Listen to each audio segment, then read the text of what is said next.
Imaginez que vous soyez la personne qui entre dans une pièce et attire tous les regards, sans dire un mot. Quelqu'un dont la seule présence impose le respect, le calme et la sécurité, sans qu'il soit nécessaire de faire du bruit ou des gestes exagérés. Cela semble être un don inné, mais ce n'est pas le cas. Les stoïciens savaient que le véritable magnétisme naît du contrôle intérieur. Moins vous parlez, plus vous attirez l'attention. Moins vous réagissez, plus vous projetez de pouvoir.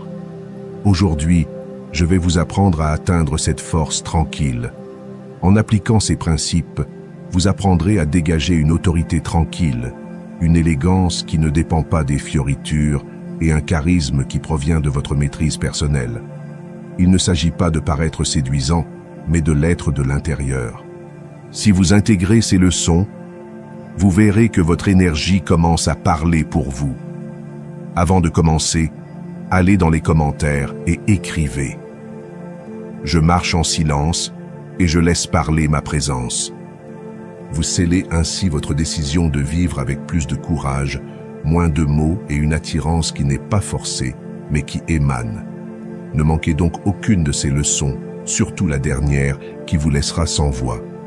Mais avant de commencer, comme d'habitude, si vous trouvez de la valeur dans ces vidéos, je vous encourage à vous abonner et à activer les notifications pour rester au courant des dernières nouvelles. Nous commençons. Leçon 1. Cultivez une présence silencieuse. Dans un monde bruyant, où chacun rivalise pour se faire entendre, où la précipitation domine les conversations et où le volume remplace la vérité, il y a quelque chose de profondément magnétique dans le fait d'être simplement présent, sans avoir besoin de dire quoi que ce soit. Cette personne qui n'interrompt pas, qui ne cherche pas à impressionner, qui ne remplit pas chaque silence de mots vides. Cette personne qui, sans élever la voix, impose le respect. C'est la présence tranquille. Et même si elle ne semble pas se faire remarquer, en réalité, il est impossible de ne pas la remarquer. Car la sérénité, lorsqu'elle est authentique, n'a pas besoin d'être annoncée. Elle se perçoit, se ressent et laisse une impression plus profonde que n'importe quel discours. Les stoïciens le savaient. Marc Aurèle écrivait que la meilleure façon de se défendre est de ne pas ressembler à celui qui vous attaque. Et quoi de plus opposé à l'agressivité que le calme? Le calme n'est pas l'absence d'émotion, c'est leur maîtrise. C'est choisir de ne pas réagir à chaque stimulus. C'est savoir que vous n'avez rien à prouver, car vous savez déjà qui vous êtes. La présence calme naît de la connaissance de soi. Ce n'est pas de la passivité, c'est de la maîtrise.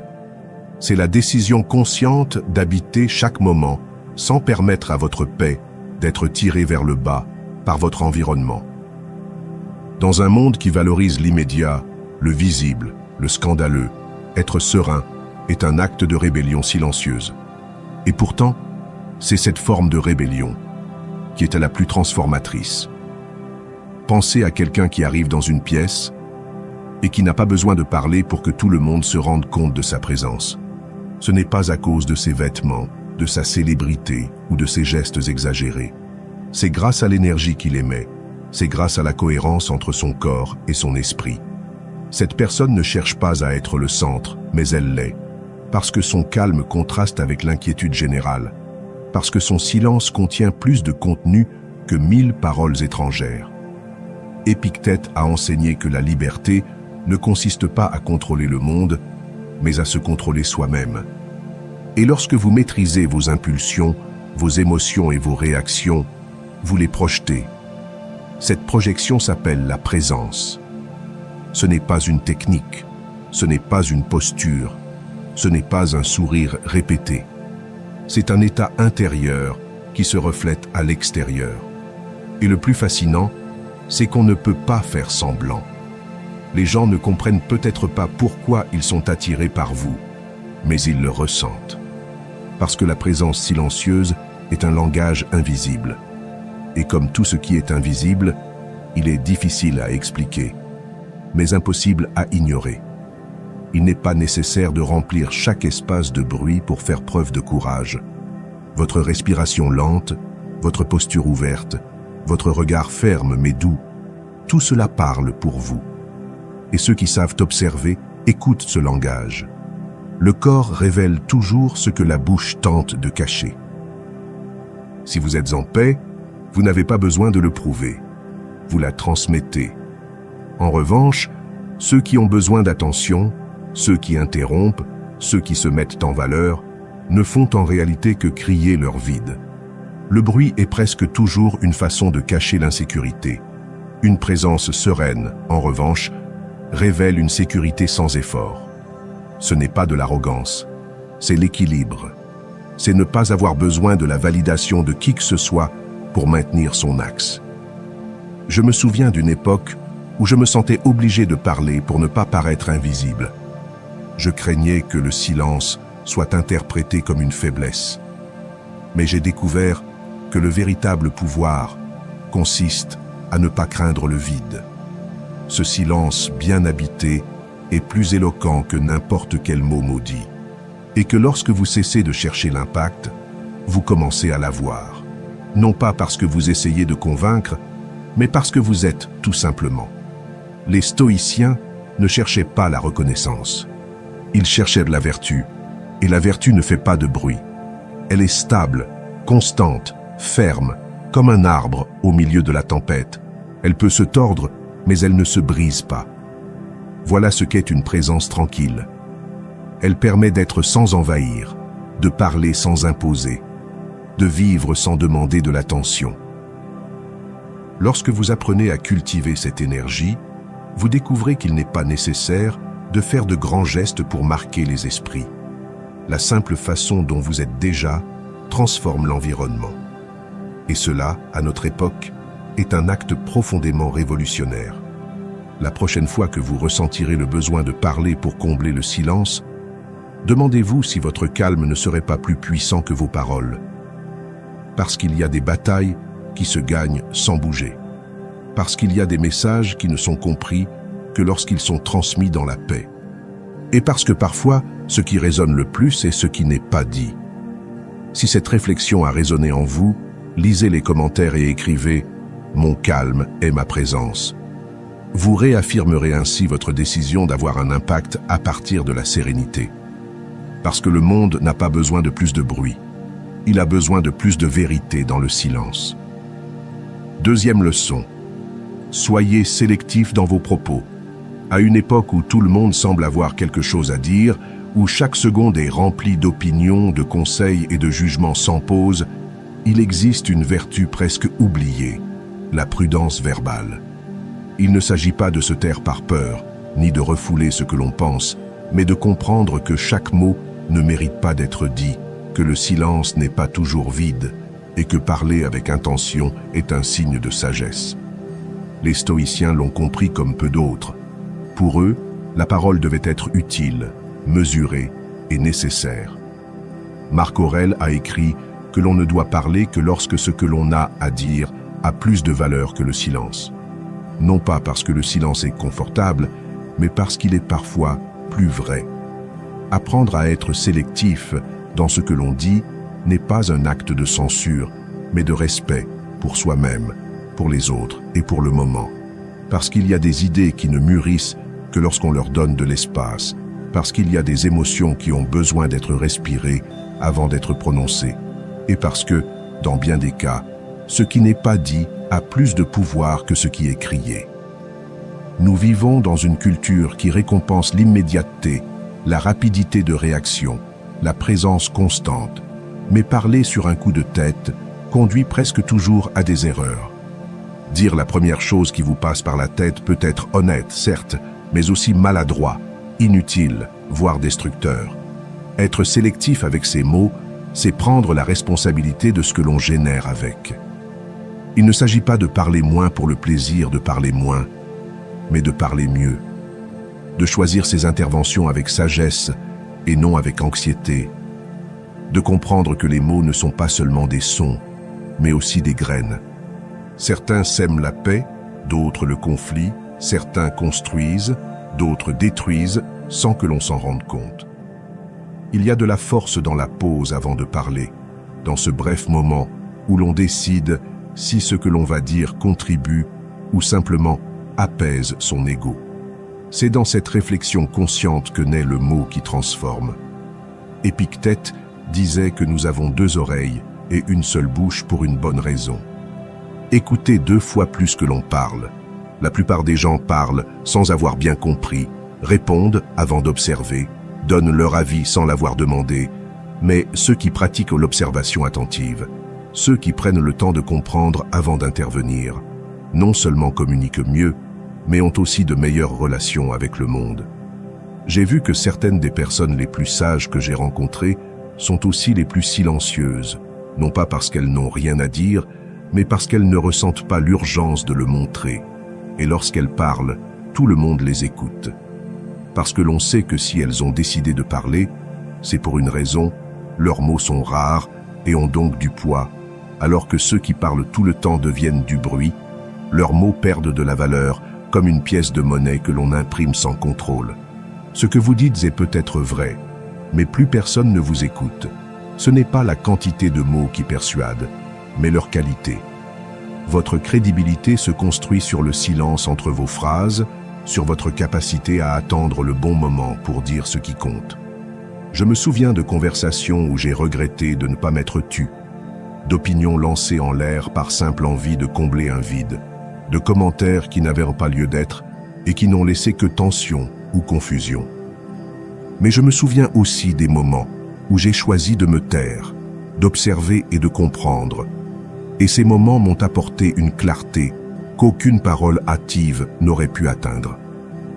La parole qui attend le bon moment est plus précise et souvent plus compatissante. Sénèque avait prévenu que rien ne révèle plus la qualité d'un homme que sa façon de parler, et il ne faisait pas référence au vocabulaire ou à l'éloquence, mais à l'intention. Vous parlez pour contribuer ou pour souligner, pour construire ou pour décharger, par calme ou par réaction. La prochaine fois que vous aurez envie de donner votre avis, d'interrompre, de remplir l'espace de votre voix, faites une pause. Demandez-vous si cela mérite d'être dit maintenant, par moi, de cette manière. Si la réponse n'est pas claire, attendez. Votre silence est aussi un moyen de communication, et il est souvent synonyme de respect, d'intelligence et de sécurité. Celui qui parle peu, mais avec intention, devient inoubliable. Si ce que vous avez lu a résonné en vous, prenez un moment de réflexion avant d'écrire. Et quand vous le sentirez, laissez dans les commentaires une seule phrase qui en dit long. Je choisis mes mots avec intention. C'est ainsi que vous commencerez à parler moins, mais mieux. Car parfois, le véritable pouvoir réside dans ce que vous choisissez de ne pas dire. Leçon 3. Travaillez sur vous, pas sur l'approbation. Il y a une force sereine et imbattable chez celui qui a cessé de vivre pour plaire. Il y a une beauté silencieuse chez quelqu'un qui n'a pas besoin de se montrer pour se sentir utile. Car c'est en cessant de rechercher l'approbation que l'on commence à construire sa véritable identité. Vous ne guettez plus les applaudissements et n'adaptez plus vos décisions au jugement extérieur. Vous faites simplement ce que vous savez devoir faire, même si personne ne le voit. Parce que vous comprenez que l'important n'est pas d'être regardé, mais d'être capable de se regarder avec respect. Travailler sur soi n'est pas de l'égoïsme, c'est de la responsabilité. C'est comprendre que la seule validation dont vous avez besoin est celle que vous vous donnez en respectant vos propres principes. Vous ne vous définissez pas en fonction de l'acceptation sociale, des goûts ou de la reconnaissance des autres. Vous vous définissez par votre capacité à tenir bon lorsque personne ne vous applaudit, à maintenir le cap lorsque personne ne vous regarde. Les stoïciens étaient clairs. La vertu n'a pas besoin de témoins. Marc Aurèle a écrit que l'âme reste invincible si elle ne s'abandonne pas aux éléments extérieurs, et cela inclut l'opinion des autres. La véritable attractivité ne repose pas sur des stratégies pour plaire, ni sur la manipulation de la perception des autres.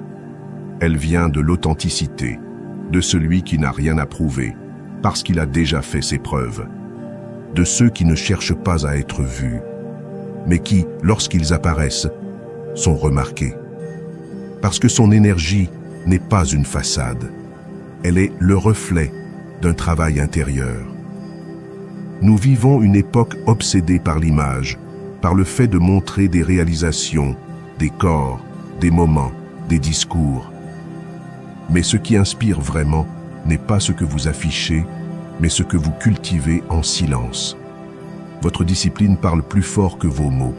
Vos habitudes racontent votre histoire sans qu'il soit nécessaire de l'embellir. Et vous n'y parviendrez que lorsque vous cesserez d'agir pour être approuvé et que vous commencerez à agir pour être cohérent. L'approbation crée une dépendance. Elle est confortable. Elle vous donne le sentiment d'être accepté, mais elle vous rend également dépendant. Et tôt ou tard, vous sacrifiez des parties de vous-même pour maintenir cette acceptation.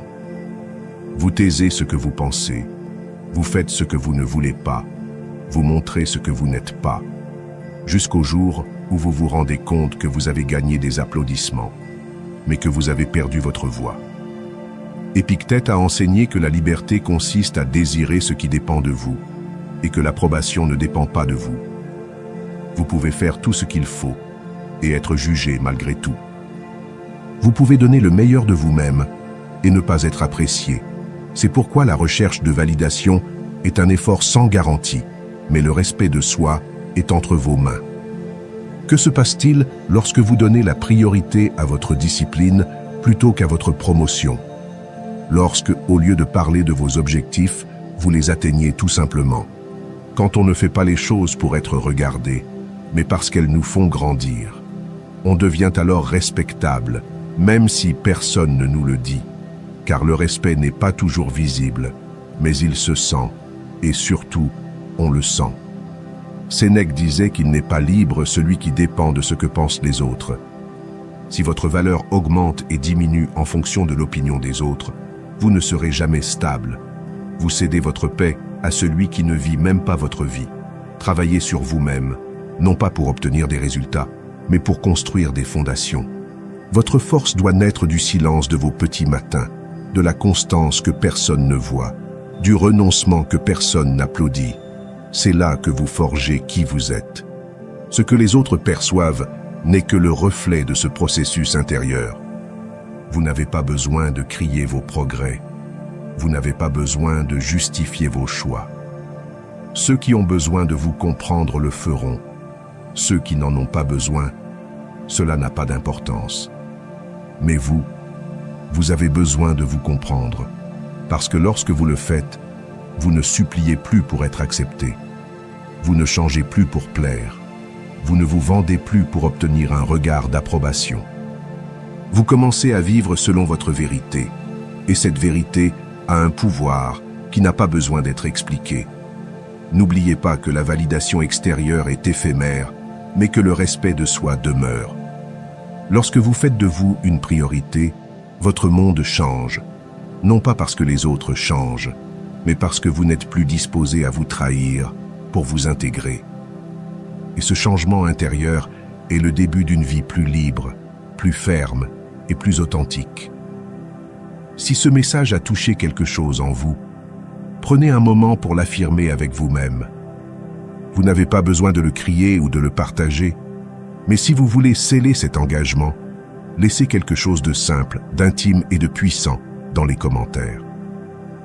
Aujourd'hui, je me choisis sans permission. Que cela suffise. Car lorsque vous travaillez sur vous, le reste commence à s'ordonner de lui-même. Leçon 4. Écoutez plus que vous ne parlez. Dans un monde où chacun rivalise pour parler, pour donner sa version de l'histoire, pour avoir le dernier mot, l'écoute est devenue un acte révolutionnaire. La plupart des gens n'écoutent pas pour comprendre, mais pour répondre. Pendant que l'autre parle, il formule déjà sa réponse, l'interrompt d'urgence, comme si le silence était une menace. Mais il y a un pouvoir indéniable chez ceux qui savent se taire et prêter vraiment attention. Non pas par passivité, mais par une présence totale.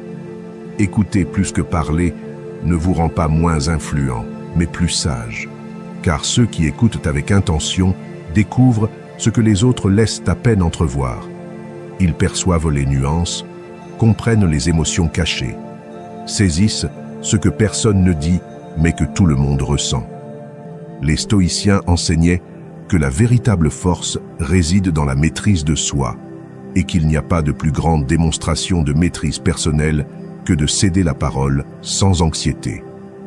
Que vous n'avez pas besoin de vous imposer pour vous sentir utile, que l'on ne cherche pas les feux de la rampe parce que l'on sait déjà qui l'on est sans avoir à le rappeler au monde. Épictète disait que la nature nous a donné 2 oreilles et une seule bouche pour entendre 2 fois plus que nous ne parlons. Et ce n'était pas un simple jeu de proportions, c'était une invitation à cultiver la sagesse du silence. Car ceux qui parlent beaucoup ont tendance à répéter ce qu'ils savent déjà, alors que ceux qui écoutent apprennent toujours quelque chose de nouveau. L'attention véritable est magnétique. Peu de choses sont aussi puissantes que de sentir que quelqu'un vous écoute vraiment, sans se laisser distraire, sans juger, sans accélérer, juste en étant là, présent. C'est rare, et c'est pourquoi c'est si précieux, parce que nous vivons entourés de gens qui veulent donner leur avis, corriger, conseiller, mais peu savent simplement accompagner. Écouter sans interrompre est une discipline qui s'apprend, parce que l'ego veut parler, veut montrer qu'il sait, veut avoir raison. Mais quand on apprend à observer au lieu de réagir, quand on laisse de l'espace à l'autre pour qu'il s'exprime complètement, on crée un lien qui ne se construit pas avec des mots, mais avec du respect. Parfois, le meilleur conseil que l'on puisse donner est de ne pas en donner, mais simplement d'écouter, car dans une écoute profonde, l'autre commence à s'écouter lui-même. Et dans cet espace, de nombreuses réponses apparaissent d'elles-mêmes.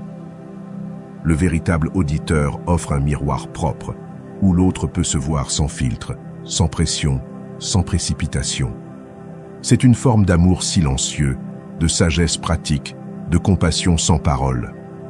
Marc Aurèle disait que nous devrions être plus attentifs à ce qui se passe dans l'âme des autres qu'à ce qui nous dérange chez eux. Mais cela n'est possible que lorsque nous apprenons à être suffisamment silencieux pour percevoir, lorsque nous baissons le volume de notre jugement et augmentons celui de notre attention, parce que ceux qui savent écouter comprennent mieux, non seulement ce qui est dit, mais aussi pourquoi c'est dit. Percevoir la blessure derrière la critique, l'insécurité derrière l'arrogance, la tendresse derrière la colère. Et lorsque vous comprenez, vous ne jugez pas, vous comprenez. Et à partir de là, vous pouvez répondre avec intelligence et non avec impulsivité. Je me souviens de conversations dans lesquelles j'ai simplement écouté. Je n'ai rien dit de brillant, je n'ai pas interrompu, je n'ai rien résolu. Mais à la fin, l'autre personne m'a remercié, comme si j'avais fait quelque chose d'extraordinaire. Et alors j'ai compris. Être écouté est rare, si rare que lorsque quelqu'un en fait l'expérience, il le considère comme un cadeau. Ne sous-estimez pas l'impact de votre silence attentif. Ne pensez pas qu'en ne parlant pas, vous ne contribuez pas. Parfois, votre silence crée plus de clarté que 1000 mots, parce que dans l'espace que vous laissez, l'autre personne peut se retrouver, et vous aussi. Les stoïciens nous ont rappelé que celui qui maîtrise sa langue maîtrise son âme. Vous n'avez pas besoin de prouver quoi que ce soit dans chaque conversation. Vous n'avez pas besoin de toujours donner votre opinion. Parfois, le plus grand signe d'intelligence est de savoir quand se taire, et le plus grand signe de pouvoir est de résister à l'impulsion d'interrompre. Donc, la prochaine fois que vous êtes en face de quelqu'un, essayez, écoutez, vraiment, regardez-les dans les yeux. Ne faites pas de phrases complètes, ne préparez pas votre réponse, écoutez simplement. Et vous verrez comment la dynamique change. Si cette réflexion a laissé quelque chose en vous, il n'est pas nécessaire de le dire maintenant. Gardez-le, observez-le dans vos prochaines conversations. Et si à un moment donné vous sentez l'impulsion de partager ce chemin, faites-le avec un simple geste, laissez-le dans les commentaires. Aujourd'hui, je décide d'écouter d'abord. Non pas parce qu'il fait du bruit, mais parce que comme vous, il saura en dire beaucoup sans élever la voix. Leçon 5. Prenez soin de votre langage corporel. Avant de dire un seul mot, votre corps a déjà parlé pour vous. La façon dont vous marchez, la façon dont vous regardez, la façon dont vous respirez, même la façon dont vous placez vos mains. tout transmet quelque chose, parce que le langage corporel est une expression silencieuse mais puissante de qui vous êtes et de ce que vous ressentez à propos de vous-même. Et le meilleur, ou le plus dangereux, c'est que vous ne pouvez pas le cacher. Sécurité, anxiété, calme ou tension. Tout est filtré par des gestes, des mouvements, des silences physiques que personne ne vous apprend à maîtriser, mais que tout le monde sait lire. Soignez votre langage corporel, non pas pour paraître, mais pour aligner ce que vous ressentez sur ce que vous montrez, car il n'y a rien de plus incohérent qu'un discours ferme soutenu par une posture tremblante. Les stoïciens enseignaient que la vertu s'exprime aussi dans la manière dont nous nous comportons, pas seulement dans ce que nous disons. Marc Aurèle le résumait clairement. L'âme se reflète dans le visage et dans la conduite extérieure. Et qu'est-ce que votre corps dit de vous? Parle-t-il avec fermeté ou crie-t-il son insécurité? Inspire-t-il le respect ou demande-t-il l'approbation? Votre posture communique avant votre voix. Marchez droit, sans raideur, sans précipitation. Soyez présent avec un dos droit et une tête détendue. Montrez naturellement que vous n'avez pas besoin de vous imposer, mais que vous n'êtes pas non plus prêt à abandonner votre centre. Cette présence subtile est plus puissante que n'importe quelle phrase bien construite, car les mots peuvent mentir, mais pas le corps. Un regard ferme, pas défiant mais stable, peut démolir les doutes. Sans argument, vous ne devez pas être froid, mais vous devez être clair. Vous ne devez pas être clair, vous ne devez pas être dans l'obscurité, mais vous ne devez pas être clair. Vous ne devez pas être dans l'obscurité, mais vous devez être clair. Vous n'avez pas à être dans l'obscurité. Si vous êtes distrait, volage ou agressif, le regard projette plus que vous ne le pensez, et ce n'est pas une question d'esthétique mais de conscience. Si vous êtes dispersé à l'intérieur, cela se voit à l'extérieur. Le corps ne ment pas. Les gestes anxieux comme se toucher le visage, croiser les bras avec tension ou bouger les jambes sans contrôle, révèlent que vous n'êtes pas en paix, qu'il y a un bruit intérieur, que quelque chose en vous cherche encore l'approbation, l'acceptation ou tout simplement une porte de sortie. L'élégance, contrairement à ce que beaucoup pensent, n'est pas dans le tape à l'œil. Elle est dans les détails subtils, dans la façon de hocher la tête calmement, dans la façon d'écouter sans trop bouger, dans la pause avant de parler, dans la façon de fermer une porte, de saluer, de dire au revoir. Tout cela laisse une marque, parce que la présence n'est pas une question de volume, mais de maîtrise. Épictète a enseigné que nous ne pouvons pas contrôler ce que les autres pensent de nous, mais nous pouvons décider comment nous agissons, et le corps fait partie de cette action. Un corps contenu transmet le contrôle de soi. Un corps présent transmet la clarté. Vous n'avez pas à faire semblant. Vous devez vous observer, vous demander, ce que mon corps projette est aligné avec ce que je pense et ressens. Si la réponse est non, ne forcez pas. Ajustez de l'intérieur. Travaillez sur votre respiration, sur votre posture, sur votre intention, parce qu'il n'y a pas de langage corporel fort sans un esprit clair. Parfois nous pensons que nous avons besoin d'être éloquents pour influencer. J'ai vu des gens entrer dans une pièce sans parler et se faire remarquer malgré tout, non pas à cause de leurs vêtements ou de leur beauté, mais à cause du calme qu'ils transmettaient lorsqu'ils bougeaient. Leur corps était en paix et c'était plus éloquent que n'importe quel discours. J'ai aussi vu le contraire, des discours puissants, gâchés par un corps nerveux, par un geste déplacé, par un rire forcé. Il ne suffit pas d'avoir de bonnes idées. Il faut les incarner. Les gens se souviennent de ce que vous leur avez fait ressentir. Et ce qui est le plus ressenti n'est pas ce que vous dites, mais ce que votre corps dit pendant que vous parlez. La maîtrise personnelle commence dans le corps. Vous n'avez pas besoin de bouger beaucoup pour communiquer. En fait, moins vous exagérez vos gestes, plus vous générez de l'attention, moins vous vous expliquez avec votre corps, plus vous projetez de la clarté. Il ne s'agit pas d'avoir l'air parfait, mais de montrer de la présence, d'être là, d'être entier, et c'est entraîné. Observez-vous aujourd'hui, sans vous juger, mais avec honnêteté. Si cette réflexion vous a fait réfléchir, vous n'avez pas besoin de le dire à haute voix. Il suffit que vous commenciez à habiter votre corps avec plus de conscience. Mais si vous voulez vous rappeler que votre corps communique aussi qui vous êtes, laissez dans les commentaires cette phrase. Mon corps projette ma présence. Écrivez-la seulement si vous êtes prêt à vivre avec plus d'intention, même quand vous ne parlez pas. Leçon 6. N'expliquez pas votre valeur, montrez-la.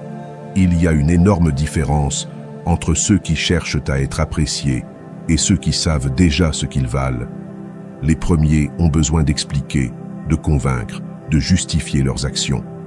Les seconds agissent simplement, non pas parce qu'ils se moquent de ce que les autres pensent, mais parce qu'ils ont compris que la vraie valeur n'est pas criée, elle est démontrée, et dans ce silence conscient, il y a une force qui ne peut pas être imitée. N'expliquez pas votre valeur, montrez-la, parce que chaque fois que vous ressentez le besoin de vous justifier, de donner des raisons à vos choix, de convaincre les autres de votre intention, vous abandonnez votre pouvoir, vous dites sans le savoir que leur approbation définit votre fermeté et que plus que la faiblesse, c'est l'oubli. L'oubli de votre essence, de votre chemin, de votre vérité. Les stoïciens l'avaient bien compris. Sénèque disait que celui qui a la conscience tranquille n'a pas besoin de défense, parce que la défense verbale naît souvent de l'insécurité. La cohérence a son propre langage, et ce langage s'exprime dans les actes, pas dans les discours, pas dans les explications interminables, pas dans les excuses enjolivées. Il s'exprime dans votre présence quotidienne, dans votre discipline soutenue, dans votre façon de faire ce qui est juste même quand personne ne regarde. Celui qui agit avec vertu n'a pas besoin de le proclamer, parce qu'un silence ferme est plus éloquent que n'importe quelle justification.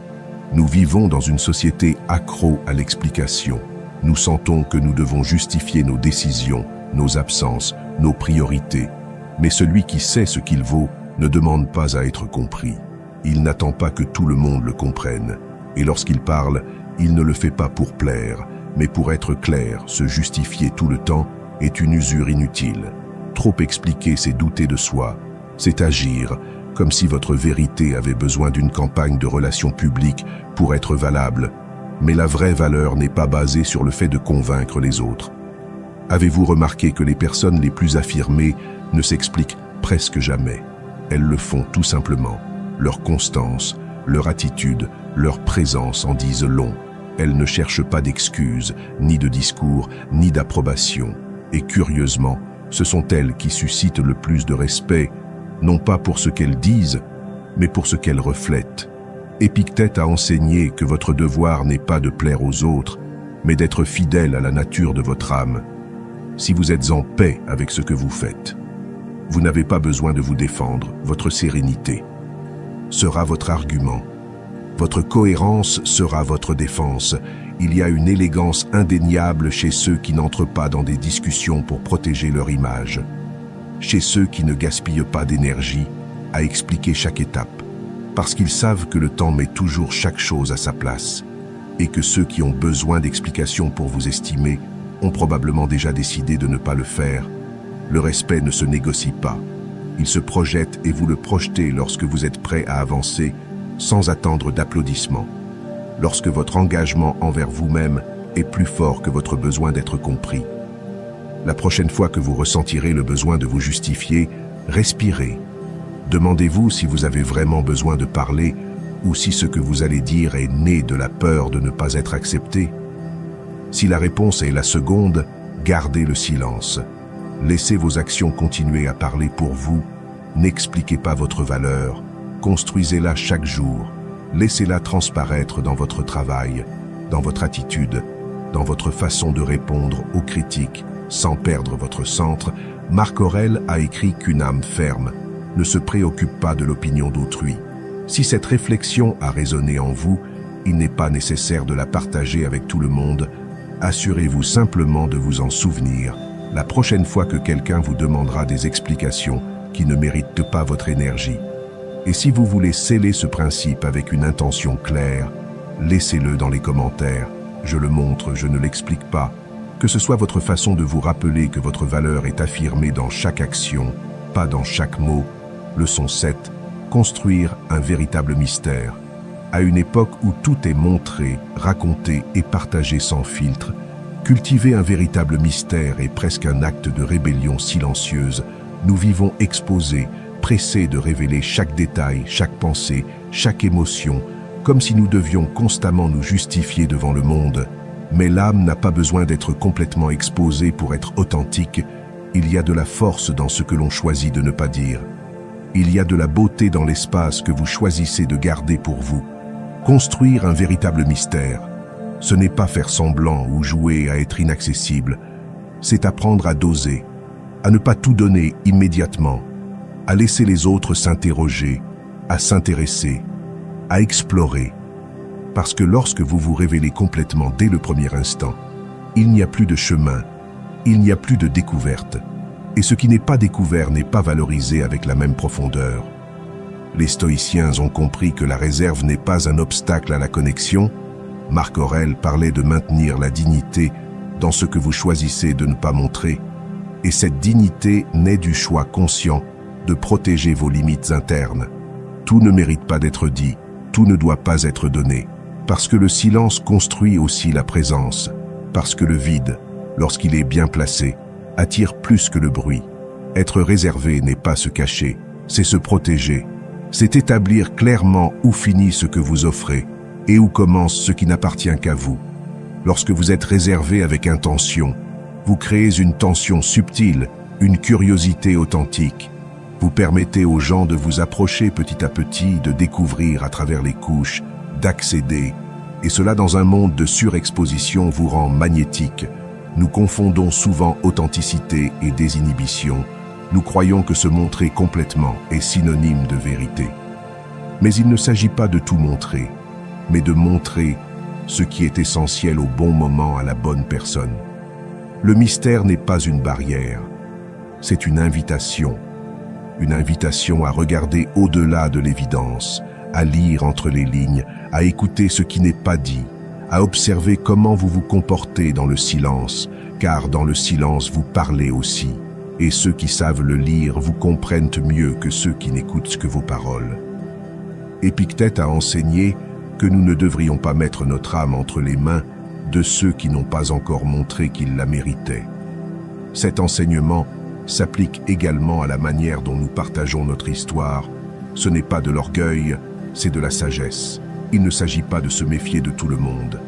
Il s'agit d'abord de se faire confiance, de savoir que votre monde intérieur a une immense valeur et que l'ouvrir complètement au premier geste d'intérêt peut être plus un besoin d'approbation qu'un acte d'amour de soi.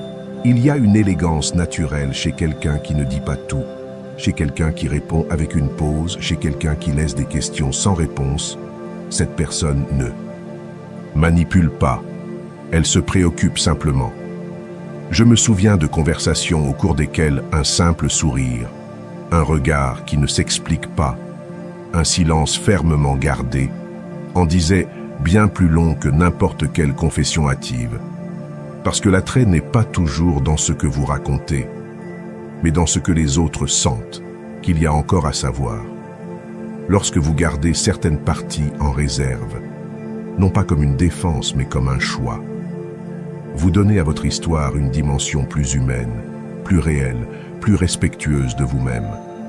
Construire un véritable mystère, ce n'est pas s'éloigner, c'est s'approcher avec mesure. C'est montrer que vous avez des couches, qu'il y a de la profondeur, que tout n'est pas à portée de main. Dans ce geste, il y a de la puissance et du respect de soi. Si cette réflexion a résonné en vous, peut-être que vous n'avez pas besoin de dire quoi que ce soit maintenant. Peut-être que la chose la plus cohérente est simplement de rester avec, comme quelqu'un qui garde une clé et qui n'a pas encore décidé de la remettre. Mais si vous avez envie d'exprimer quelque chose dans ce même esprit, n'écrivez que le nécessaire. Une phrase qui laisse place à l'interprétation comme tout ce qui a de la valeur. Je garde les choses importantes. Que cela vous rappelle que le mystère n'est pas l'absence, c'est une forme plus raffinée de la présence. Leçon 8. Soyez cohérent dans ce que vous faites. Rien ne génère plus de confiance que quelqu'un qui est ce qu'il dit être, qui n'a pas besoin d'embellir ses intentions avec des discours, parce que ses actions ont déjà parlé pour lui. La cohérence n'est pas la perfection, c'est la constance. C'est aligner ce que vous pensez, ce que vous ressentez et ce que vous faites, même si personne ne vous regarde. Et lorsque vous y parvenez, non seulement vous inspirez, mais vous transmettez également une solidité qui ne vacille pas avec le temps ou avec les opinions des autres. Être cohérent dans ce que vous faites est peut-être l'une des formes les plus puissantes de respect de soi, car cela implique que vous ne trahissez pas vos principes pour le confort, par peur ou pour faire bonne figure. L'authenticité attire sans effort, elle n'a pas besoin d'explication, elle ne cherche pas à attirer l'attention, elle s'exprime simplement dans chaque geste, dans chaque décision quotidienne, dans la façon dont vous affrontez le facile et le difficile avec la même racine. Parce que lorsque vous êtes authentique, vous n'avez pas besoin de vous souvenir de ce que vous avez dit ou à qui vous l'avez dit. Les stoïciens ont compris que la vraie vertu ne se démontre pas en parlant, mais en vivant. Marc Aurèle a écrit que les principes devraient être aussi naturels pour nous que la respiration, pas quelque chose qui est annoncé, mais quelque chose qui se reflète. Et c'est le but, ne pas avoir à proclamer ce que vous êtes, parce que vos actions le rendent déjà évident. Ne dites pas agir. Votre routine est votre vrai discours.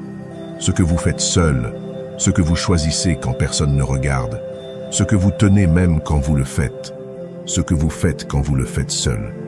Ce que vous faites quand vous le faites quand personne ne vous regarde, ce que vous soutenez même quand cela vous coûte, c'est là que se mesure l'intégrité. Pas au moment de donner des conseils, ni sur les scènes publiques, mais dans la pratique constante de vos valeurs. Être cohérent, ce n'est pas être inflexible, c'est savoir quand changer, oui, mais pas par pression ou par commodité, mais parce que vous avez réfléchi et que vous estimez que c'est nécessaire. L'incohérence naît quand vous faites le contraire de ce que vous prêchez, quand vous adaptez vos principes en fonction de ceux qui vous regardent ou de ce que vous espérez obtenir. Les gens ne se souviennent peut-être pas de tout ce que vous avez dit, mais ils se souviennent de la manière dont vous vous êtes comporté. Et si vos paroles ne correspondent pas à la manière dont vous vivez, elles perdent progressivement de leur poids. Car ce qui construit une réputation, ce n'est pas le style, ni l'intensité, ni même le talent. C'est la répétition d'actes alignés sur ce à quoi vous dites tenir. Être prévisible dans ses valeurs, pas dans ses mots, signifie que les autres savent à quoi s'attendre de vous. Non pas parce que vous êtes prévisible comme un script ennuyeux, mais parce que votre boussole ne sait pas ce qu'elle doit attendre de vous. Épictète a enseigné que la maîtrise de soi n'est pas testée lorsque vous êtes à l'aise, mais lorsque vous êtes exposé à l'inconfort. Et c'est dans ces moments que vous révélez qui vous êtes vraiment, que vous restez fidèle à vos principes lorsque personne ne vous fait de compliments, que vous agissez avec intégrité même lorsqu'il n'y a pas de récompense, que vous êtes cohérent et que c'est là votre héritage, parce qu'en fin de compte, vous n'êtes pas ce que vous promettez, vous êtes ce que vous faites, vous n'êtes pas ce que vous rêvez, vous êtes ce que vous pratiquez. Et s'il y a une force qui n'a pas besoin d'élever la voix, c'est la cohérence, parce que celui qui est cohérent vit en paix, dort dans le calme et marche fermement. Si ce message a touché quelque chose en vous, vous n'avez pas besoin de l'applaudir. Observez-vous simplement. Passez en revue votre journée, votre agenda, vos petits choix. Et si vous voyez que vos valeurs ne se reflètent pas encore dans vos actions, commencez dès aujourd'hui. Et si vous décidez de laisser une trace au-delà du silence, écrivez cette phrase dans les commentaires. Vivez comme je pense, que ce ne soit pas juste un geste, mais un rappel silencieux, que chaque acte parle, et que la cohérence ne se dit pas, mais se démontre. Leçon 9, affronte les défis sans se vanter. Il y a une forme de force qui ne fait pas de bruit, qui n'a pas besoin d'être annoncée, qui avance simplement sans se plaindre, sans se vanter, sans avoir besoin que le monde applaudisse à chaque pas. C'est la force qui laisse vraiment une trace, celle qui affronte les défis avec une dignité silencieuse, celle qui ne demande pas de reconnaissance mais finit par en recevoir. Parce qu'il y a quelque chose de profondément inspirant chez celui qui traverse la tempête sans la proclamer. Affronter les défis sans se vanter est une forme de respect. Envers soi-même et envers les autres, vous n'avez pas besoin de raconter votre combat. Contentez-vous de le surmonter, parce que lorsque vous dépensez de l'énergie à expliquer pourquoi c'est si difficile, pourquoi vous méritez l'admiration, pourquoi votre effort est exceptionnel, quelque chose se perd, la concentration est perdue. l'essence est perdue. La force intérieure qui ne peut être cultivée que dans le silence est perdue. Le vrai courage n'a pas besoin d'être défendu avec des mots, il est ressenti, il est transmis, il est remarqué. Les stoïciens l'ont bien compris. Épictète disait que l'homme fort n'est pas celui qui montre sa souffrance, mais celui qui la traverse sans se plaindre, parce qu'il comprend que ce qui compte n'est pas que le monde sache ce qu'il traverse, mais la façon dont il se positionne face à lui. La souffrance cesse d'être un fardeau lorsqu'elle cesse d'être votre lettre d'introduction et devient un tremplin lorsque vous l'utilisez pour grandir et non pour raconter des histoires. Le courage silencieux est plus admirable parce qu'il ne demande pas d'attention. Il est humble, mais ferme. Il est discret, mais implacable. Il n'a pas besoin d'être célébré parce qu'il trouve son sens dans l'acte même de résister, dans ceux qui, malgré tout, continuent, dans ceux qui, sans caméra, sans public, sans prix, restent fidèles à ce qu'ils ont choisi. Cette constance silencieuse suscite plus de respect que des milliers de discours. L'humilité n'affaiblit pas votre triomphe, elle le rend plus pur, parce que lorsque vous atteignez le sommet, sans avoir annoncé votre ascension, vous surprenez, vous avez plus d'impact, parce que personne ne l'a vu venir. Parce que vous n'avez pas utilisé vos batailles comme marketing personnel. Parce que vous n'avez pas transformé votre chemin en spectacle, et que dans un monde où tout le monde raconte sa douleur pour se valider, devient extraordinaire, celui qui ne se vante pas surprend plus. Parce que sa victoire n'était pas anticipée, n'était pas annoncée, n'était pas décorée avec du drame. Les gens ne se souviennent pas avec autant de force de celui qui s'est vendu dès le début, mais de celui qui est simplement apparu transformé sans avoir rien dit. C'est la victoire la plus élégante, celle qui n'a pas besoin d'explication. Marc Aurèle a écrit que vous ne devriez pas chercher à ce que l'on se souvienne de vous pour vos mots, mais pour votre vertu. Et la vertu ne se crie pas, elle se pratique, elle s'incarne, elle s'exprime dans la façon dont vous décidez d'affronter la difficulté sans vous plaindre. La prochaine fois que vous traverserez une épreuve difficile, ne pensez pas à la façon de la raconter, mais plutôt à la façon de vous soutenir. Ne cherchez pas de validation extérieure, mais plutôt un dépassement intérieur, car chaque défi que vous affrontez en silence renforce votre caractère, et chaque victoire dont vous ne vous vantez pas en multiplie l'impact. Il ne s'agit pas de se taire par honte, il s'agit de se taire par maturité, de comprendre que tout ce que vous vivez n'a pas besoin d'être exposé, qu'il y a des luttes qui sont gagnées plus profondément lorsqu'elles sont affrontées en privé, parce que ce que le monde ne voit pas, vous le savez et c'est suffisant. Si cette réflexion vous a touché, peut-être n'avez-vous pas besoin de dire quoi que ce soit. Peut-être que le véritable acte est d'agir, de surmonter ce que vous vivez sans en faire une histoire pour la consommation externe. Mais si vous voulez laisser une marque silencieuse, une forme discrète d'engagement, écrivez ceci. Ma victoire sera évidente, pas expliquée, pas une annonce mais un rappel que vous n'avez pas besoin de montrer votre processus, vous avez juste besoin de le suivre. Leçon 10. Entourez-vous de silence constructif. Nous vivons entourés de stimuli qui se disputent notre attention. De voix, de notifications, d'opinions, de distractions constantes. Tout est conçu pour remplir chaque seconde de bruit, comme si le silence était quelque chose à éviter à tout prix. La clarté, l'introspection, le véritable calme n'apparaissent que lorsque vous vous autorisez à éviter le silence. Non pas le silence passif, mais le silence constructif, celui qui n'est pas absence mais pleine présence, celui qui ne vous isole pas, mais vous reconnecte avec vous-même. Entourez-vous de silence constructif comme quelqu'un qui crée un refuge sacré, non pas pour fuir le monde, mais pour l'affronter avec plus de force. Parce que si votre environnement est saturé de bruits inutiles, vos pensées le seront aussi. Et un esprit bruyant est un esprit dispersé incapable de voir clairement, de sentir profondément ou de décider fermement. Les stoïciens avaient compris la valeur du silence. Marc Aurèle consacrait chaque matin à écrire ses méditations, non pas pour publier, mais pour mieux penser, pour s'écouter, pour distinguer l'essentiel de l'accessoire. Cette habitude de créer des espaces quotidiens de réflexion n'était pas un luxe. S'éloigner du bruit extérieur n'implique pas toujours de déménager ou de se déconnecter du monde. Il suffit parfois de choisir avec intention, de choisir de ne pas consommer plus de contenu que ce que l'on peut digérer, de choisir avec qui l'on passe son temps, de choisir quand on a besoin d'être seul sans se sentir coupable. Parce qu'apprécier sa propre compagnie est l'un des signes les plus clairs de la maturité émotionnelle. Il n'est pas nécessaire de se valider par une présence constante. Il n'est pas nécessaire de se distraire pour se sentir en vie. Il suffit de s'asseoir avec soi-même et de s'écouter. Et lorsque vous apprenez à le faire, vous cessez d'avoir peur de ce qui est à l'intérieur. Le silence extérieur renforce le silence intérieur. Ce n'est pas une métaphore, c'est une réalité pratique.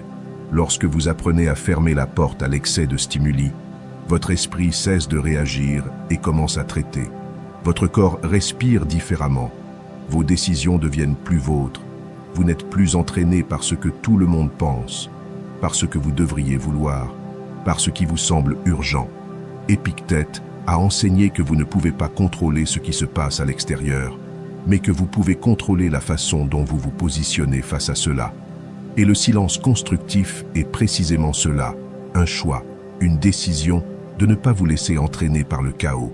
Une pratique qui vous prépare à répondre avec intention et non avec impulsion. Parce que ceux qui s'écoutent en silence parlent avec plus de sagesse, agissent avec plus de fermeté, vivent avec plus de paix. Vous n'avez pas besoin de transformer votre vie en une retraite. Il suffit de créer des moments de vraie pause, peut-être 10 minutes le matin sans regarder le téléphone, peut-être une promenade sans écouteurs, peut-être écrire sans but, juste pour vider l'esprit.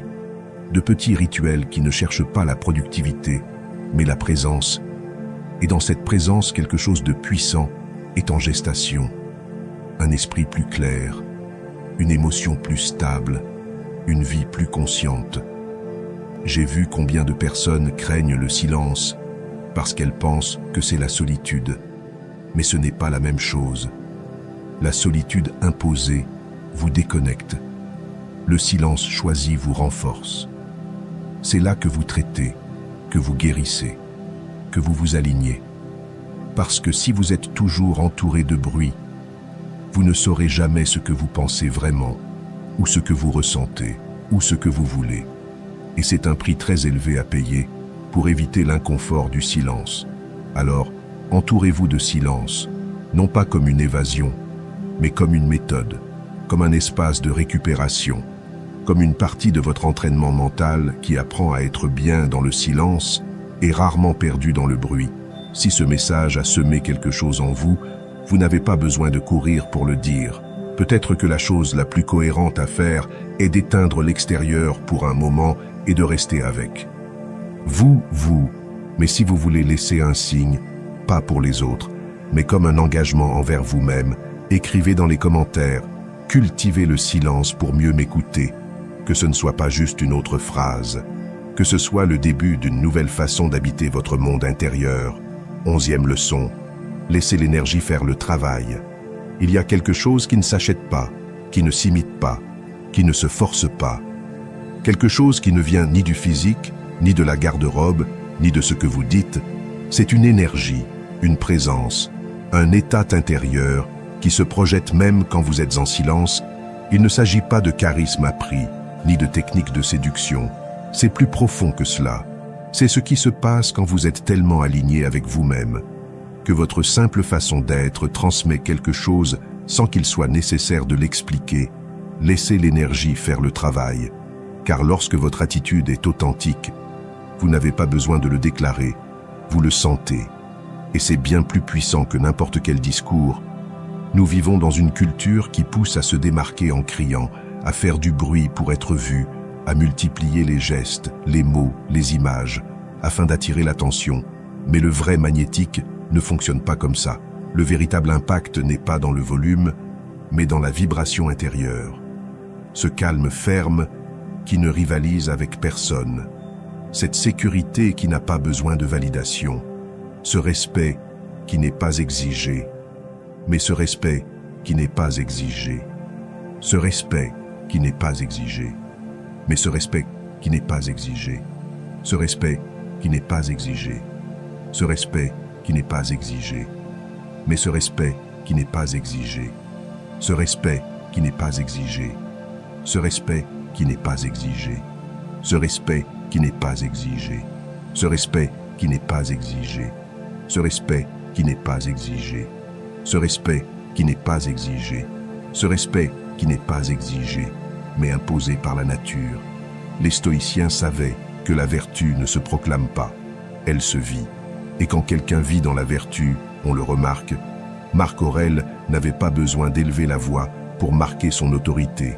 C'était sa sérénité, sa capacité à rester concentré, même dans le chaos, qui le rendait impossible à ignorer.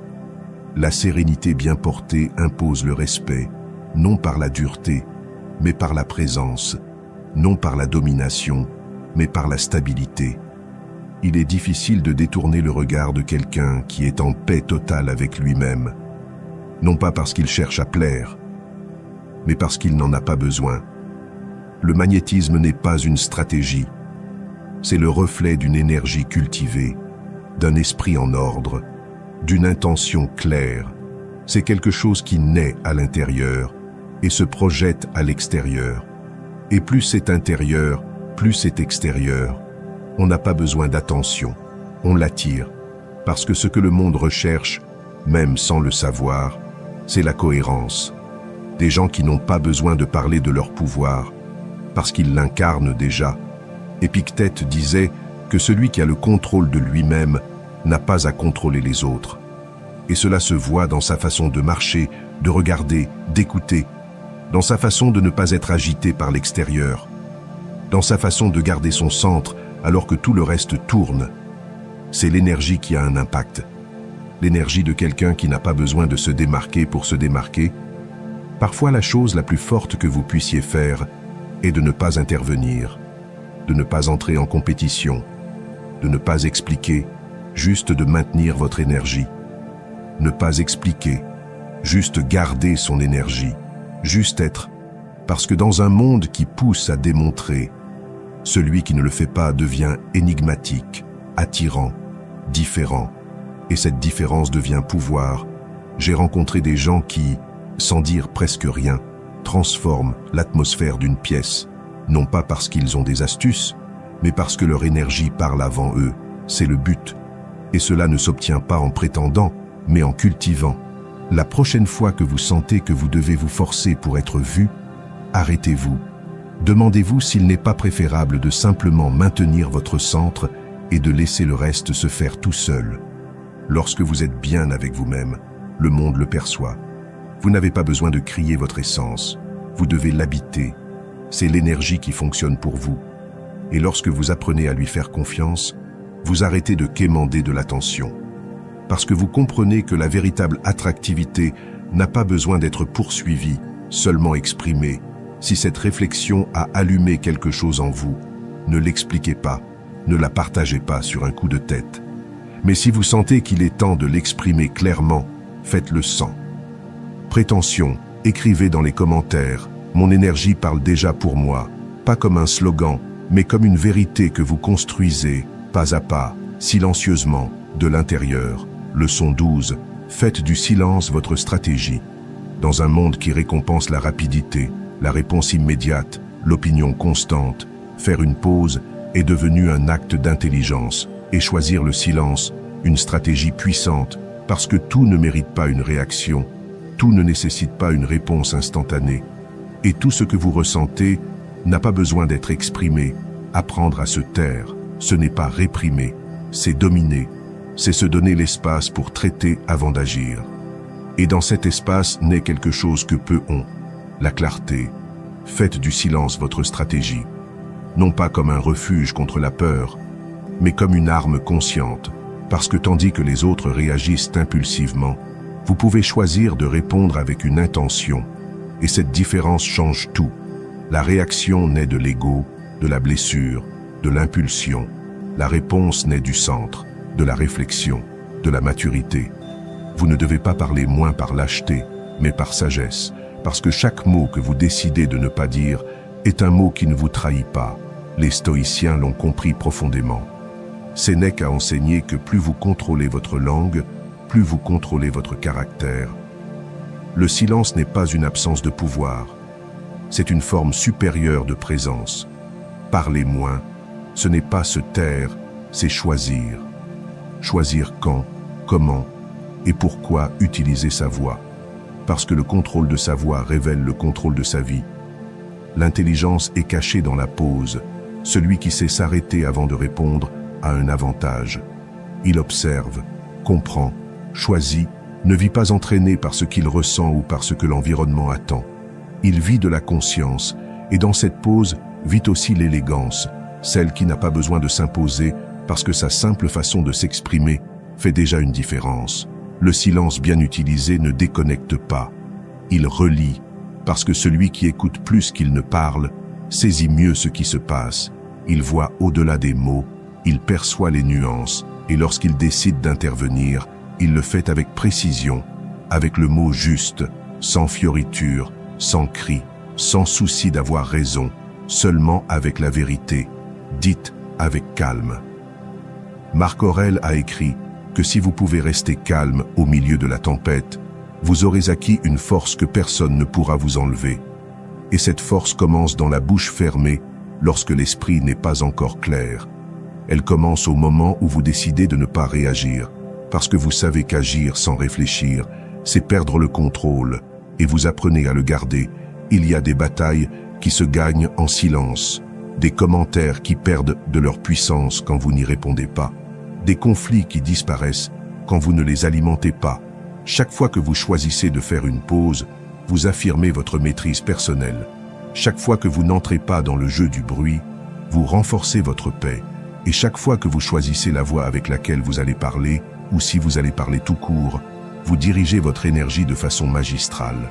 Si vous parlez à partir de là, de cette pause, de ce centre, votre parole aura un autre poids, parce qu'elle ne sera plus une réaction, mais une sagesse appliquée. Alors, la prochaine fois que vous sentirez l'impulsion de vous défendre, de donner votre opinion, d'expliquer l'inutile, arrêtez-vous, respirez, rappelez-vous qu'il n'y a pas de plus grande urgence que de ne pas perdre votre centre. Faites du silence votre stratégie. Ne soyez pas considéré comme faible parce que vous ne parlez pas, mais comme quelqu'un qui choisit quand parler et pourquoi. Si cette idée a résonné en vous, ne vous sentez pas obligé de la partager. Peut-être que le plus grand geste est maintenant de la pratiquer, mais si vous voulez laisser une marque minimale à peine visible mais ferme, écrivez dans les commentaires « Mon silence pense aussi », que ce n'est pas du bruit, que c'est un écho de votre nouvelle façon d'être, avec plus de pauses. Je vous invite à vous abonner, à activer les notifications et à commenter pour que YouTube reconnaisse que ces vidéos sont utiles pour des gens comme vous. Cela nous motive à continuer à créer du contenu similaire dans le futur. Je vous suggère de revoir les 2 dernières vidéos que nous recommandons. J'apprécie sincèrement votre temps et votre soutien. À bientôt dans notre prochaine aventure.